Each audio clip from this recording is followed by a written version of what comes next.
Hi everybody and welcome to my Unruly Housewife channel. Today I'm going to show you 6 new beads. I've got a bit of a bead haul here, you can see, from the exclusive bead store, and still not sponsored. And those beads are there that I've been treating myself to. And I'm also going to give you an update on my fabulous invention, which is hidden under here, so let's go for it. You may remember, if you watched my last video, that I made an invention in this little part of my stackers box. It's like the bottom layer of my stackers thingy. And I made an invention where I put foam on either side so that I could rest beads in between and thus have a method of designing different bracelets for with my troll beads and what have you, elf beads, without having to put them on something like this or even the actual bracelets themselves. Because let's just get my bracelets out. Actually, what am I doing? There you go, there's one. Because if you have to keep fiddling around getting them on and off there, say you've got a bead in the middle you want to replace, you've got to take all the other beads off. You've got to slide them all off of your little pole. So by having them in a channel like this, you can make really big decisions really easily without having to take a load of beads on and off of the pole or the bracelet. If that makes any sense, it does to me. So I use this part of my stackers box, and it's kind of like that, where you can put these in. I got some foam. Initially I started off with this ugly grey foam, but then I got some white foam and I made this little thing, channel. But the foam was just doing its own thing. So lots of really nice people commented on my last video where I showed my brilliant invention, and which I was saying I was going to patent and take on Shark Tank or Dragon's Den. And Amy's Antics For You made lots of great suggestions. She wanted me to continue with my prototype that I made in air dry clay. No, Amy, despite all your great suggestions, this is definitely not going to be developed. But a lady called Judy Edmondson said, why don't you put some foam in the bottom of the channel? Because these beads were sitting quite low. And so I grabbed a bit of one of my original grey pieces of foam, excuse me, and I not only put it in the bottom of the channel, I kind of wedged open the white bits. And so look at this, it's flipping brilliant now. I'm so pleased with it. So Judy, when I do make my huge financial gain out of this, when stackers pay me £1 million for this idea, I will cut you in. But anyway, until then, if anybody wants to use this method, it is easier than swapping your beads on and off of that. Okay, that's enough of that. Let's look at the beads I have got, shall we? The ones I've bought. I've got 2 bracelets now, actually. This is not what I've bought. This is just me bragging. Look. Oh, so cool. And also I stretched the leather bracelet, so I think that's going to fit me properly now, and I'm going to shove some beads on it. But anyways, so let's jump in here. First of all, I had some real happy bargain times with these 2 troll beads. Exclusive Bead Store had them on sale. And look at these. I got the black and white stripe. And this is because I'm making that kind of odd bracelet that I'm going to start making with like skulls and iconography and weird stuff like that on it. And I thought a black and white stripe would be great. I think it's a tiny bit brown, truth be told. But yeah, I really like that. And it was £11.50, which is crazy because like Trollbeads originally sold it for £40, I think. And then they've reduced it to 20, but it was on sale for £11.50 on Exclusive Bead Store, so I bought it there. And I also bought this, Green and Purple Triangles. It's the only name I can find for it.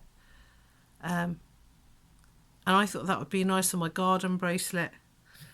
And it really is very sweet, and there's a kind of see-through quality to these green bits. So there are my 2 troll, and that was about £14 that was on sale as well. So there's my 2 troll beads. I think between them, as I say, they're about £25, which is crazy. That's really good value. And I'm just saying all this in case my husband tunes in. No, not really. I make jokes about don't tell David and things, but really it's my business what I spend my money on. So there's those two little troll beads. Good, aren't they? I like them. And now we come to the elf bead.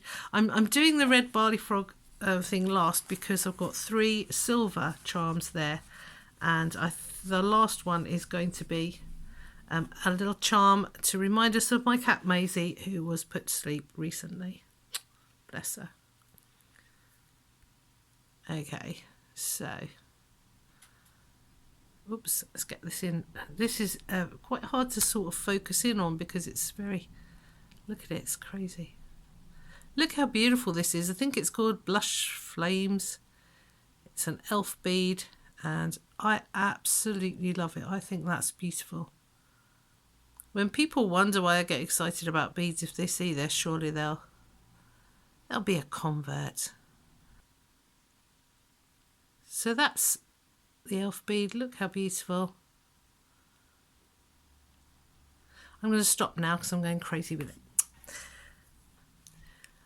Last but not least, we've got the red barley frog charms. I've just tipped them out into my hand, and we'll look at those one by one. And the first one we're going to look at is Old Ram. It's a silver. Old Ram is a silver charm. There he is. I love him. I think he's cute. He was on sale. I'm an Aries, so he kind of represents Aries. He's also a fun little animal, and he could even be something a bit more sort of wicked on my bracelet of weirdness, iconography, magic, whatever it is I'm making. So there he is, Old Ram. Definitely like him. As I've said before, I think Red Barleyfrog are sort of retiring. I don't know what's going on there, so I hope they don't, because their charms are great. Yeah, I love them. I hope they carry on making them. So there he is. Let's get rid of him. And next we come to this fellow, and he is a gargoyle. Look at him. In fact, my husband tells me he's not a gargoyle, he's grotesque, because gargoyles spit water. So you can look that one up, I don't know. But anyway, I'm calling him a gargoyle. There he is, again. Silver. Look at his little feet, lots of detail there. Pretty thrilled with that little chap. And last but not least, we've got this little cat. It's a Maneki Neko, I think they're called. It's a lucky cat. People think they're Chinese in origin, but they're actually Japanese. And people also think that they're waving, but really they are beckoning in good things. And I just love this little charm. It's kind of skinny for how it should be. It was less than half price. Its tail, they've missed a real trick by putting the tail around there when it could have just done a nice stylish little curl up the back. It's I don't know. It's a little bit quirky. It's not quite the usual lucky cat. Just the way that Maisie wasn't quite the usual cat. And she was a bit skinny and a bit rough around the edges because she started off as a feral. So yeah, I don't know. I love this little cat. And I had to have it. I hope I've got a good enough picture of it for you. I've just changed my lighting slightly. It's not easy filming these things, you know. So there you go. There's my new... there are my new charms. I'll put them all on the little stick together, shall I? Let's see if I can do it without them all falling off, which is what usually happens. If you have any comments or questions, do leave them down below. Like, subscribe. That's a good thing to do. And yeah. If you've got any more additional ideas for my invention, do tell me. And there's all the charms together. I don't know what's going to happen with this one, whether he's going to hang upside down when he's on my wrist. I kind of face my charms down, so maybe it won't matter. Oop. Tell me which is your favourite. And I won't be offended if it's not the little happy cat. I mean, if it's that bead, I wouldn't be surprised. All right, thank you for watching. Have a lovely day. I love you all. Bye-bye.